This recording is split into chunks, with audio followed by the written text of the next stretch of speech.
हिंदी कलम में फिर से आपका एक बार स्वागत है। ये वीडियो विशेष रूप से शिक्षक बहाली से संबंधित है। आज इस वीडियो में हम चर्चा करेंगे बिहार स्टेट कॉमर्स के बारे में। उसका आंसर की आ चुका है। अगर आप 1-2 नंबर से लग रहा है तो ऑब्जेक्शन जरूर से जरूर कर दे प्रूफ के साथ। इसके साथ ही एज से संबंधित स्टेट 2019 के एज से संबंधित हम बात करेंगे और नोटिफिकेशन कब तक आ सकता है इसके बारे में बातचीत करेंगे। साथ में लास्ट में थोड़ा सा तैयारी के बारे में चर्चा कर लेंगे। सबसे पहले किससे शुरुआत करते हैं? कॉमर्स से शुरुआत कर लेते हैं, फिर बाकी सब चर्चा करेंगे। कॉमर्स के बारे में बता दें कि आज यानी 28 मई 2023 तक आप ऑब्जेक्शन कर सकते हैं। कैसे डाउनलोड होगा, क्या कुछ होगा, छोटे से रूप में एकदम सिंपल वे में आपको समझा देते हैं। ये वाला वेबसाइट यूज़ कीजिएगा, लिंक भी आपको डिस्क्रिप्शन बॉक्स में दे देंगे। क्लिक कीजिए, वहाँ जाइए। वहाँ जाने के बाद आपको सबसे ऊपर वाले में रोल नंबर डालना है। 3 खन्ने मिलेंगे। पहले वाले में रोल नंबर डालना है, आप अपना रोल नंबर देख लीजिएगा, एडमिट कार्ड में होगा। दूसरे उसके ठीक नीचे वाले खन्ने में आपको पासवर्ड दिया होगा। पासवर्ड क्या होगा? आपका डेट ऑफ बर्थ होगा। डेट ऑफ बर्थ को कैसे लिखेंगे? अगर आपका 5 जनवरी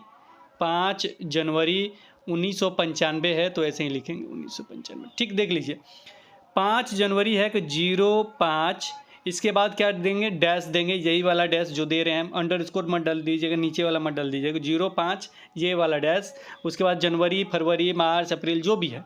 मान लीजिए 11वां मंथ है कोई 11, अगर जनवरी है तो 01। और 05 क्यों लिखा है? कि क्योंकि पाँचवा ये 5 तारीख है इसलिए। अगर ये 15 तारीख क्या होगा तो क्या हो जाएगा? ये 15 हो जाएगा, 1 हट जाएगा। अगर 5 तारीख है तो 05, ये 11 हो गया। और 1995 96 जो भी है वो ऐसे डालेंगे। ये डालेंगे आप यहाँ पासवर्ड में। फिर यहाँ कैप्चा दिखा होगा, वही कैप्चा जैसे कैप्स लॉक में है, जिस लॉक में है उस लॉक में डाल दीजिएगा यहाँ पे। और यहाँ पे जो है क्लिक कीजिएगा तो वो क्या होगा? आपका खुल जाएगा। खुल जाने के बाद व्यू पे क्लिक कीजिएगा, व्यू दिखता है, व्यू पे क्लिक कीजिएगा। व्यू पे क्लिक करने के बाद आपका नया विंडो खुलेगा। वहाँ डेस्कटॉप मोड कर लीजिएगा, या पहले ही डेस्कटॉप मोड कर लीजिएगा, मोबाइल में खोल लेते हैं। फिर उसके बाद अगर आप उसे प्रिंट करना चाहते हैं, ऊपर में ऑब्जेक्शन का साइन दिया होगा, वहाँ से ऑब्जेक्शन कर सकते हैं। अगर उसे प्रिंट करके अपने पास रखना चाहते हैं, अभी मेरे पास 2 शिफ्ट का आ चुका है PDF, हमने खुद डाउनलोड करके रखा है। एक तो शिफ्ट है आपका सेकंड वाला शिफ्ट, और एक शिफ्ट है थर्ड वाला शिफ्ट। अगर आपके फर्स्ट शिफ्ट के हैं 6 तारीख वाला, तो वो हमें PDF देना चाहें तो दे सकते हैं, या अभी 21 तारीख को जो एग्जाम हुआ वो PDF अगर आपके पास होगा तो दे सकते हैं। अब आप कहिएगा सर PDF प्रिंट नहीं हो रहा, कैसे प्रिंट करें? तो आप क्या कीजिएगा, सबसे लास्ट वाला जैसे प्रिंट का यहाँ ऑप्शन आएगा, क्वेश्चन खुल जाएगा, यहाँ प्रिंट का ऑप्शन आएगा, वहाँ पे क्लिक कीजिए। सबसे थर्ड वाला ऑप्शन पे जाइए, जहाँ प्रिंट विदाउट प्रीव्यू, वहाँ पे जब जाके आप क्लिक करते हैं तो क्लिक करने के बाद 3-4 मिनट तक छोड़ दीजिए।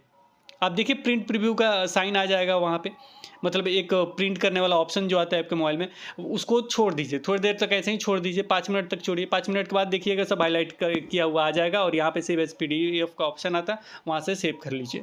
तो कम से कम 3-4-5 मिनट छोड़ना पड़ता है। अगर उतना पैसेंस है तो PDF आप डाउनलोड कर सकते हैं। 2 शिफ्ट का तो हमने कर लिया, 2 शिफ्ट और मिल जाएगा तो सारा क्वेश्चन पेपर हमारे पास आ जाएंगे। हाँ, ये असुविधा है कि इंग्लिश में आपको दिख रहा है। चलिए अब यहाँ पे हम कुछ प्रश्न को देख लेते हैं। मान लीजिए डाउनलोड होगा तो किस तरीके से आपको दिखेगा, तो वो देख लेते हैं। अच्छा, इसका ऑब्जेक्शन करना चाहें तो कर सकते हैं। ये मुझे नहीं लग रहा कि 63 आएगा, कैसे इन्होंने लाया वो मुझे नहीं पता। आप यहाँ पे देखिएगा सीक्वेंस में करना चाहें तो जरूर कर दें। अगर पैसा वैसा मेरे ख्याल से तो लग नहीं रहा, तो अगर करना चाहें तो जरूर कर दें। अगर 17 और 44 है तो 17-44 का जो अंतर होगा ना वो 25-27 हो जाएगा, प्लस 27 हो जाएगा। और 44-62 का अंतर देखेंगे ना, कहाँ लिख दूँ मैं, यहाँ लिख देता हूँ। तो अगर 44-62 का अंतर देखें ना तो ये कितने का अंतर आएगा? ये +18 का अंतर आएगा। अगर 62 और 53 ये घट रहा है, कि इन दोनों का अंतर देखें तो क्या आ सकता है? कि ये आ सकता है आपका -9। अब इसके बाद कौन सी संख्या होगी? कि इसके बाद देखिए ये जो पैटर्न बनाया गया ना, अगला पैटर्न 9 9 9 दूनी 18 9 त्रिके 27, ये ठीक है। अब इसके बाद क्या हो सकता है? तो इन्होंने क्या किया, 63 शायद आंसर दिया इन्होंने। 63 को 10 जोड़ रहे हैं, ये 10 जोड़ रहे हैं, कहाँ से सूटेबल हो रहा है? या तो ये 27 माइनस करेंगे, नहीं तो प्लस करेंगे। अगर यहाँ पे हम 27 माइनस करते हैं, क्या करते हैं, -27 करते हैं, तो ये आ जाएगा 26 आंसर। कितना आ जाएगा? 26 आ जाएगा। अगर कुछ और करते हैं तो 80 आ जाएगा, +27 करते हैं कोई 80 आ जाएगा।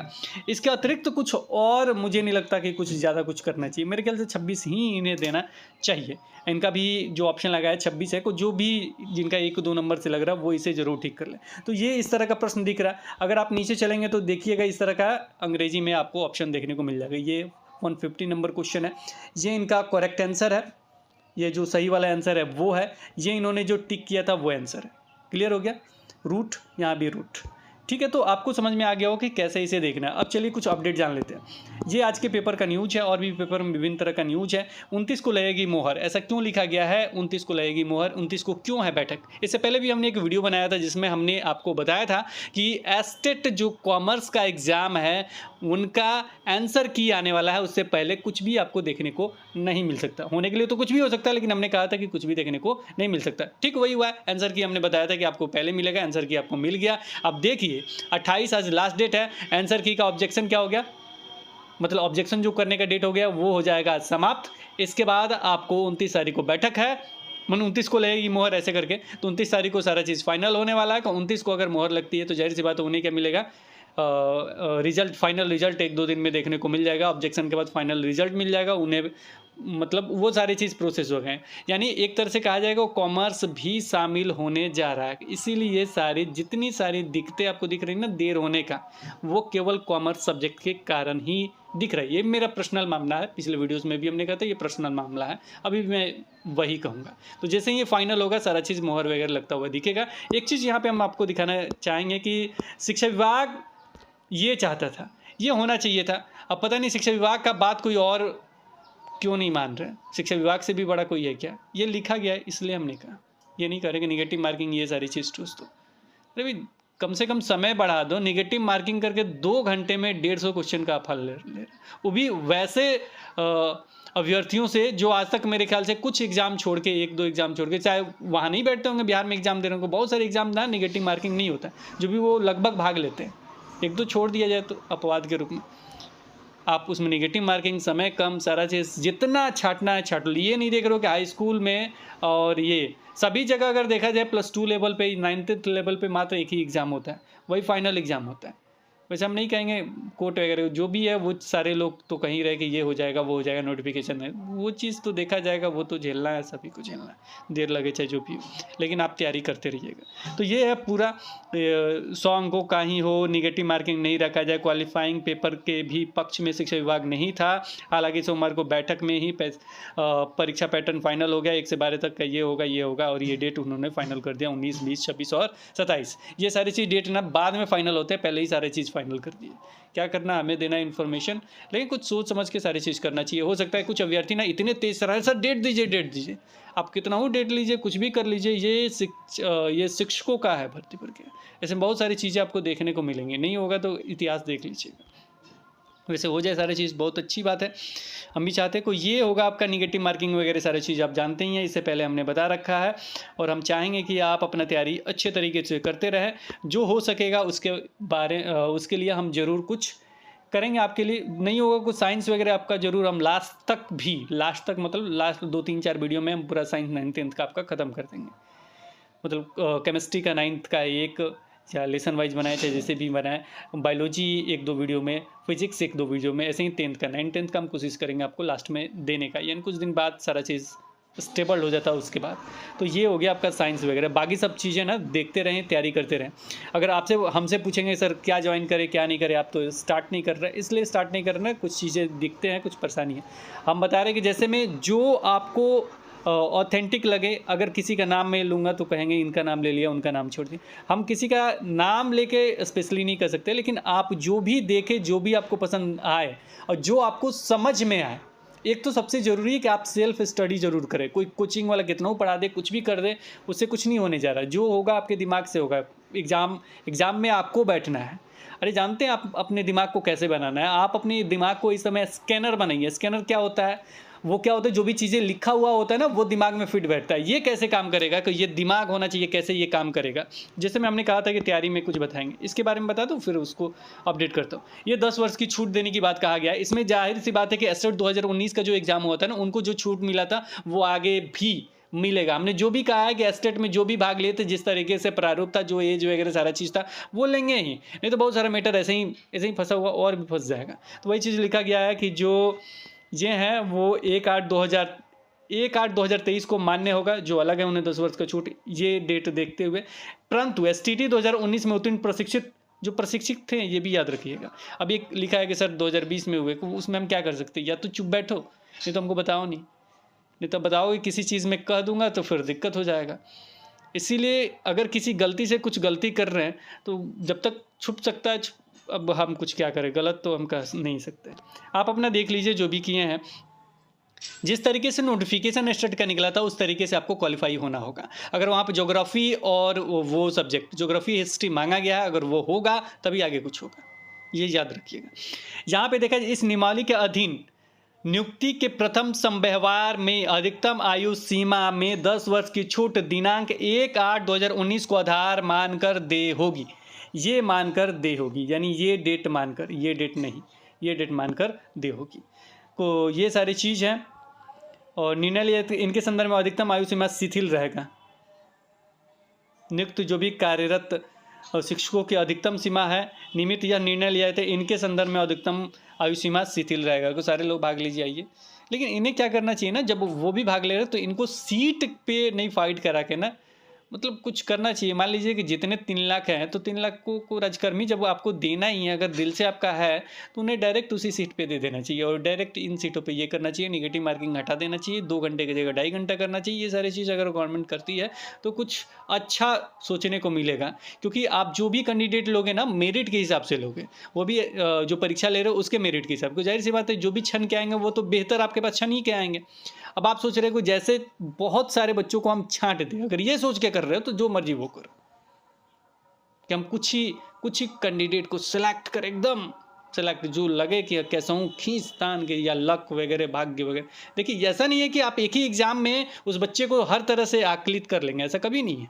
लक भाग्य उनका साथ है तो ठीक है, नहीं तो कुछ ऐसे भी होते हैं कि सब कुछ जानते हुए भी ना गलती कर बैठते हैं, या किसी कारण से बीमार हो गए, चाहे किसी कारण से कुछ भी हो गया, दिक्कत वगैरह परेशानी नहीं पहुंचे, बहुत सारी चीज़ें हैं।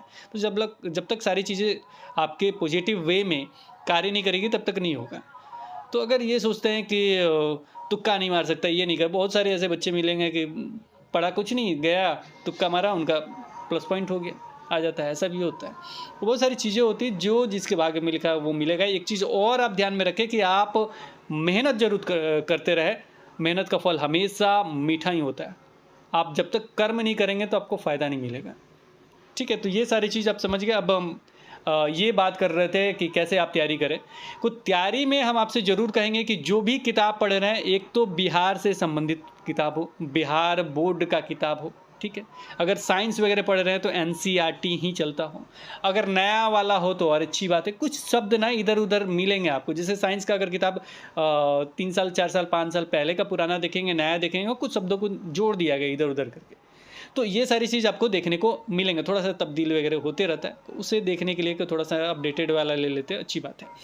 अब यहाँ पे पढ़ें कैसे, तो सबसे ज़रूरी सेल्फ स्टडी करें। सेल्फ स्टडी में क्या होता है ना कि आप थोड़ा सा ध्यान करें। आप कहेंगे कि सर ध्यान समझा रहे हैं, ध्यान क्या होता है, मन एकाग्र होता है और कुछ नहीं होता। मन जब आपका एकाग्र होगा ना, कि जब जिस चीज़ को आप देख रहे हैं ना, तो मान लीजिए कि अभी आप पढ़ना स्टार्ट किए, 20 मिनट पढ़िए, 25 मिनट पढ़िए, पढ़ने के बाद थोड़ा सा नहीं होता कि 25-30 मिनट के बाद दिमाग काम करना बंद कर देता है, ऐसा कहा जाता है। 40 मिनट कहा जाता है, लेकिन हम 25-30 मिनट करते हैं। 30 मिनट पढ़ लीजिए। पढ़ने के बाद क्या कीजिए, थोड़ा सा आराम कीजिए। आराम करने के बाद क्या कीजिए, आप देखिए कि हमने ये आंखें बंद कर लीजिए और मन में देखिए कि ये लाइन पढ़े थे। एक एक लाइन आपके दिमाग में हर शब्द आएगा, हर शब्द मतलब पेज आपके सामने खुल जाएगा और एक एक लाइन चलने लगेगा।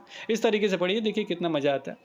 ऐसा हो सकता है, अगर आपके साथ नहीं होता है इसका मतलब मन आपका स्थिर नहीं है। अस्थिर कीजिए, अस्थिर मतलब स्थिर कीजिए। तो ये सारी चीज़ करते हैं तो निश्चित रूप से आपको फ़ायदा मिलेगा, निश्चित रूप से आप सफल हो सकते हैं। कोई भी एग्ज़ाम हो, कुछ भी हो, सबको क्रैक कर सकते हो, वो बीपीएससी हो, यूपीएससी हो, कुछ भी। लेकिन वैसा करते हैं तो, उस तरीके से आप पढ़ते हैं तो फिर जब पूरा पेज आपके सामने खुल गया, कुछ चीज़ें छूट गया, दोबारा देख लीजिए, रिकॉल हो जाएगा। फिर उसके बाद अगला पेज पढ़िए, अगला या दूसरा, तीसरा, चौथा, पाँचवा जो भी पेज है वो पढ़िए। कोशिश कीजिए 1 से 2 दिन में कम से कम 3, 4, 5 चैप्टर पढ़ने का और मन रूपी अंदरूनी रिकॉल करने का, तो आप अच्छा कर सकते हैं। मैथ का भी देखिए, मैथ में जिसका मैथ आपको पसंद आता है उसे ज़रूर देखिए। शुरू से बेसिक देखिए। बेसिक में जो आपका क्या कहते हैं, प्राकृत संख्या, पूर्ण संख्या, सारा शुरू से ही, काल्पनिक संख्या वगैरह सब, वास्तविक संख्या वगैरह सारा चीज़ देखिए। अब इसे पढ़ाने में कुछ पुराने वीडियोज़ में तो बहुत सारे बने हुए हैं, कुछ कोशिश करूँगा। अभी थोड़ा सा हम भी फाइट कर रहे हैं खुद से, जिस दिन अगर लगेगा कि हाँ काम करना चाहिए, क्योंकि इतना सारी चीज़ों को उथल पुथल इन्होंने कर दिया ना कि मन नहीं करता। ये कर देंगे वो। अब पढ़ाने के देखिए कुछ नंबर्स तो आएंगे ही, अगर कुछ चीज़ें हम लेके आते हैं उससे कुछ नंबर तो आएंगे, लेकिन कुछ ये छूट देते अभ्यर्थियों को पढ़ाने का मतलब हो कि हाँ ये मेहनत का फल कुछ नतीजा मिला है। बहुत सारी चीज़ें हैं, आदमी कहना नहीं चाहता। फ़िलहाल ये ज़रूर कहेंगे कि आप तैयारी करते रहें, सेल्फ स्टडी बहुत ज़रूरी है। साथ में जिसको भी आप करते हैं को पहले देख लें कि उनकी बातें समझ में आती है कि नहीं, दिमाग में बैठता है या नहीं। अगर कोई मैथ पढ़ाता है और अच्छे तरीके से पढ़ाता है, ऐसा लगता है कि हाँ, ये सारी चीज़ें दिमाग में जा रहा है, प्रैक्टिस से ही मैथ भी बनता है। तो दिमाग में एक तो अंदर जा रहा है और ये हो रहा है, उसके बाद आप उसे प्रैक्टिस कर लें तो बहुत अच्छी बात है। 1 to 5 में मैथ उतना ज़्यादा वास्ट नहीं होना चाहिए। तो मैथ वहाँ से देख ले, साथ में प्रीवियस ईयर में जो प्रश्न बीपीएससी के द्वारा पूछे गए हैं उसे देख लीजिए, रीजनिंग में वहाँ से देख लीजिए, बहुत अच्छा हो जाएगा, बहुत बेहतरीन हो जाएगा। भूगोल भी वहाँ से देख लीजिए, ये 3 सेक्शन वहाँ से हो गए। 6 से 8 सोशल साइंस ज़रूर पढ़ लीजिए, तो वहाँ से 25-30 नंबर आपके वो क्लियर हो जाएंगे। 9-10 साइंस देख लीजिए, वो वहाँ से क्लियर हो जाएंगे। 9-10 साइंस क्योंकि बहुत सारी चीज़ें वहाँ दिया गया है, इससे पहले भी जाइएगा वही चीज़ दिया हुआ होगा। जैसे अगर हम बात करें साइंस में तो अम्ल वर्षा के बारे में पूछे थे, बहुत बार पूछा भी गया है कि अम्ल वर्षा क्या होता है, अम्ल क्या नहीं होता है, कौन कौन घटक उसके भाग लेते हैं, ये पता होना चाहिए।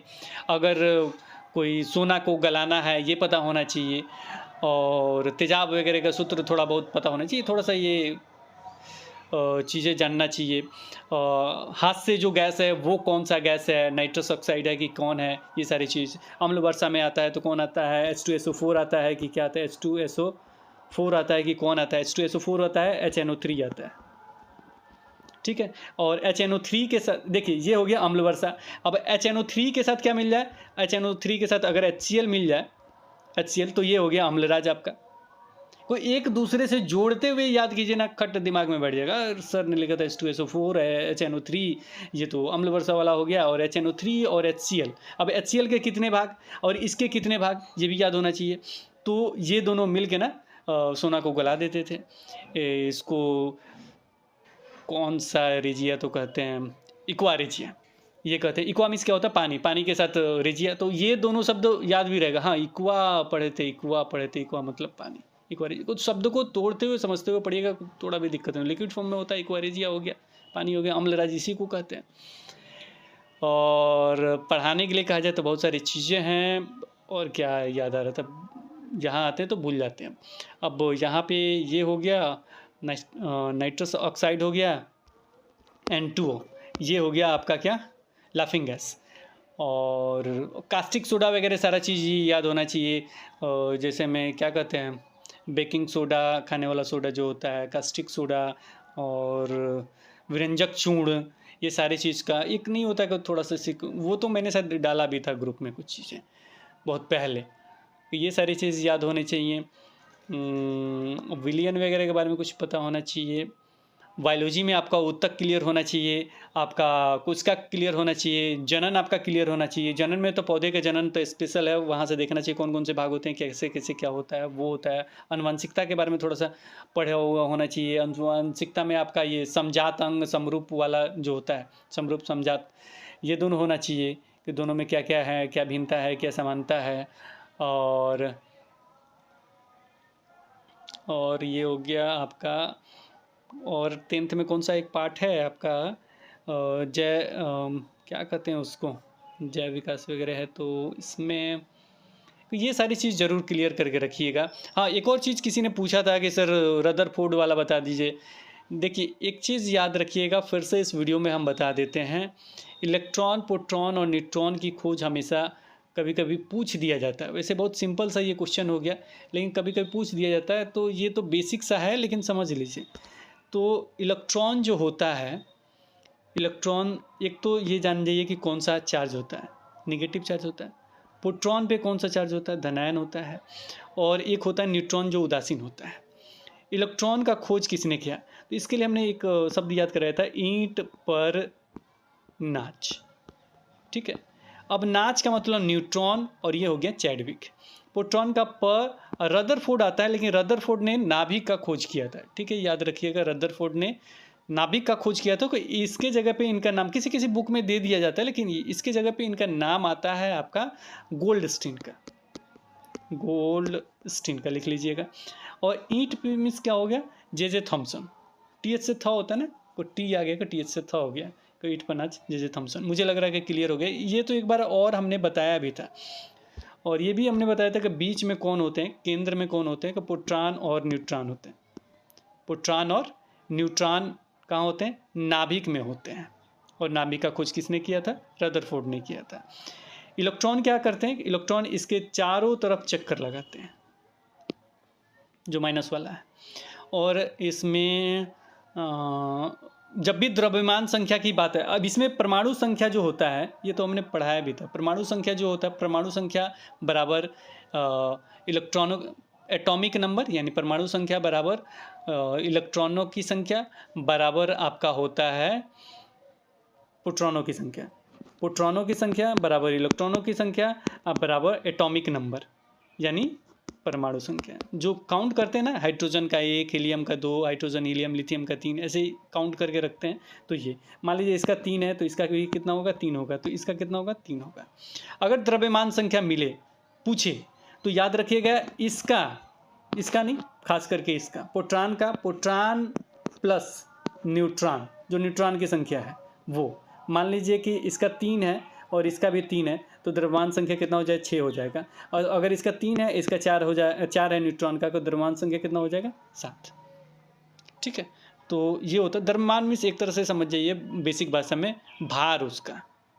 ठीक है, तो किसी परमाणु का द्रव्यमान कितना है ये पूछा जा सकता है कि प्रोटॉनों न्यूट्रॉनों की संख्या के बराबर होता है। एटॉमिक मास के नाम से उसे जानते हैं, परमाणु द्रव्यमान के नाम से उसे जानते हैं। तो ये भी क्लियर हो गया। और भी चीज़ें देखिए, पढ़ा नहीं रहा हूँ, ये बेसिक चीज़ें समझा रहा हूँ, क्योंकि किसी ने पूछ दिया था और एक वीडियो में भी हमने ये कहा था। और भी चीज़ें कोशिश करूँगा मैं लाने के लिए। फ़िलहाल आपके सारे चीज़ हो गए, ये इसलिए मैं लेके आया था क्योंकि इसका PDF हम नहीं दे पाए थे। कोई ये सारे PDF, ये सारे नहीं, इसके PDF हम इसमें लगा देते हैं, और भी कोई PDF लिंक मैं डाल दूँगा डिस्क्रिप्शन में। तो फिलहाल इस वीडियो में इतना ही, और फिर मिलेंगे एक नए वीडियो के साथ। और आपको हो सकता है कि आपको सारा चीज़ देखने को मिले, यानी शेड्यूल वगैरह जल्दी आपको देखने को मिले। तो तैयारी में लगे रहिए, भले ही उसके बाद जो भी चीज़ें देखने को मिले, जो भी होगा सामने होगा, लेकिन आप अपने तैयारी में लगे रहिए, क्योंकि वही चीज़ आपको पढ़ाना भी है स्कूल में। तो अगर वो चीज़ आप पढ़ लेते तो और बेटर है, वो चाहे नहीं वो अलग मैटर है, चाहे जो भी चीज़ है को पहले उसे पढ़ लीजिए। 1 to 5 के बारे में हमेशा पूछते रहते कि गाइड कर दीजिए क्या करना है। सारे लोग पढ़ा रहे हैं, सारी चीज़ें देख रहे हैं। हम आपसे ज़रूर कहेंगे कि प्रीवियस ईयर ज़रूर देख लीजिएगा, BPSC जो कराता है, वहाँ से आपको रीजनिंग, मैथ का बेसिक भी ज़रूर देखिएगा। कुछ टीचर ना मैथ बहुत अच्छा पढ़ाते हैं, देखिएगा कौन बादशाह बने हुए हैं स्पेशली मैथ के, नाम नहीं लूँगा मैं, बस देखिए मिल जाएगा। आपको वो चीज़ समझ में आता है, उसे ज़रूर कीजिए। रीजनिंग, मैथ, वहाँ से प्रीवियस ईयर। ज्योग्राफी भी हम कहेंगे कि पहले प्रीवियस ईयर देखिए, और 6 to 8 में जो है 6 से 8 का आप सोशल साइंस पढ़ लीजिए। EVS आप क्या कीजिए कि 3 to 5 जो आता है बिहार वाला, उसे एक नज़र देख लीजिए। तो ये सारी चीज़ हो गए।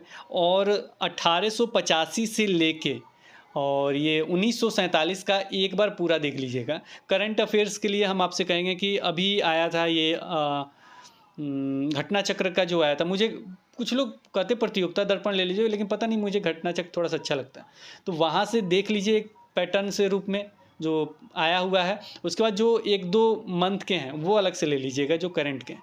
जब भी जो अभी उद्घाटन हुआ है जो अभी, उसमें कौन सा इस्तेमाल किया, सुंगल की क्या था, उसे भी याद कर लीजिएगा। अभी सिडनी में जो हुआ, सिडनी में उसका क्या नाम रखा गया, कमेंट सेक्शन में बताइए। दोनों चीज़ अगर यहाँ तक आए हैं तो वो चीज़ देख लीजिएगा। तो ये करंट है ना, तो ये थोड़ा सा आप अपडेट रहेंगे तो बहुत अच्छा रहेगा। तो ये हो गया सोशल साइंस, यहाँ से EVS हो गया आपका। और क्या सेक्शन बच गया, मैथ हो गया, रीजनिंग हो गया, मैथ, रीजनिंग, EVS। अब सिलेबस को लेके एक बार चर्चा कर देना पड़ेगा दोबारा। सबसे लगभग सेम क्वेश्चन मिलेंगे। 9-10 से साइंस हो जाएगा, और 1885, 1947 देख लीजिएगा। कुछ चीज़ें मुझे ऐसा लगता है ना कि 1947 से लेके आपको अभी तक जितने भी शिक्षा से संबंधित कार्य हुए हैं वो देखने चाहिए। ऐसा तो लिखा नहीं गया, लेकिन मुझे ऐसा लगता है। उसके बाद करंट भी मैंने बता दिया, करंट से रहेंगे। उसके लिए 28 के बाद, आज के बाद शायद कुछ लोगों से बात हुआ कि अगर वो अपडेट देते हैं तो ज़रूर हम कहेंगे कि हिंदी क्लब पे डाल दीजिए। तो वो चीज़ अगर देते हैं तो बेस्ट हो जाएगा वो, क्योंकि वहाँ से यहाँ तक अगर आ जाता राधा कृष्णन आयोग वगैरह ये सारी चीज़ हुए हैं, को एक समराइज़ मिल जाएगा। पूछे चाहे नहीं पूछे, लेकिन उतना ज्ञान होना चाहिए आपका। थोड़ा बहुत। और आपको साइंस वगैरह हो गया, मैथ वगैरह हो ही गया, ईवीएस हो गया, तो ये यही सारे संदर्भ रहेंगे। सामाजिक विज्ञान के कारण 6 to 8 में सोशल साइंस कर रहा हूँ, तो सबसे पहले फोकस कीजिए 6 to 8 सोशल साइंस का। इसके बाद अगर प्रीवियस ईयर बना डालते हैं तो बहुत अच्छी बात है, बीपीएससी का खास करके बेस्ट हो जाएगा वो आपके लिए। तो चलिए, और भी जो सब्जेक्ट वाइज हैं, सब्जेक्ट वाइज तो आपको सब्जेक्ट पहले पढ़ना चाहिए, उसके बाद किसी और चीज़ का तैयारी करना चाहिए। और सभी को 1885 वाला जरूर देखना चाहिए। 1885 से लेकर, ये बहुत पहले भी हमने कहा है कि देखना है आपको 1885 से लेकर 1947, इसे ज़रूर देख लीजिएगा, एक बार याद कर लीजिएगा। कुछ चीज़ें कुछ लोग छोड़ देते हैं, उन चीज़ों को देखने के लिए अलग अलग आपको वीडियो देखने पड़ेंगे। और एक चीज़ क्या, आप देखिए और मन लगा के दिमाग से अच्छे तरीके से पढ़िए। बुक्स पढ़ना आपको ज़रूरी है, लिखना बहुत ज़रूरी है। ज़्यादा इधर उधर बहुत सारे अपडेट देखने की ज़रूरत नहीं है। जो अपडेट होगा विशेष, हम स्पेशल अपनी आवाज़ में कोशिश करेंगे आपको देने को। ज़्यादा इधर उधर भाग दौड़ करने की ज़रूरत नहीं है। हाँ, कुछ चीज़ों में आप संलग्न हैं, कुछ करना चाहें वो करते रहें, लेकिन पढ़ते भी रहें। तो फिलहाल इस वीडियो में इतना ही, फिर मिलेंगे एक नए वीडियो के साथ। तब तक देखते रहें, बने रहें हिंदी क्लब पे। धन्यवाद, बाय बाय।